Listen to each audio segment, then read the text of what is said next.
A decision to save money can sometimes turn deadly. The economy is one reason why more people are hopping onto motorcycles, but police are noticing a disturbing trend in motorcycle crashes. Yeah, most of those happen when a car driver makes a mistake that an inexperienced motorcycle rider doesn't have the skills to avoid.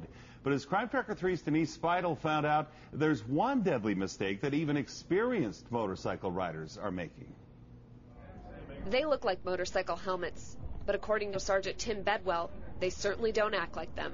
It provides no penetration protection, or little to no penetration protection, and almost no impact protection. Novelty caps, a thin plastic sort of pseudo-helmet.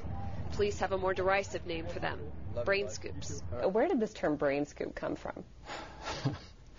Well, for me it has to do with where you put parts. Parts of a person. It's dark humor, but to Bedwell, the memory is no joke. Not everybody's prepared to hear that sort of ER humor that people in this business learn to apply to live with the things that we see. You know, when you see somebody on the ground and they're bagging up the body and you're putting brains in the body bag with that person, that has an impact on you. And police are sick of seeing the fallout, sick of watching riders die, sick of giving death notices to families, and sick of some riders flaunting the law. But bikers down at Mr. D's feel conflicted. Slim says wearing a helmet is a crapshoot in any given crash. I had a very slow one that if I wouldn't have had a helmet, I wouldn't have had a facelift. So, I got pinned underneath the bike on that one at a very slow speed. But I also had, like I said, a very fast one that if I would have had a helmet on, I probably would have broke my neck. Jeremiah Deskin favors this Raider skull cap when he rides his cruiser. Brain buckets, why, knowing that, why do you wear it? It's a fashionable thing. He's already accepted the risk. You had an option when you bought the bike.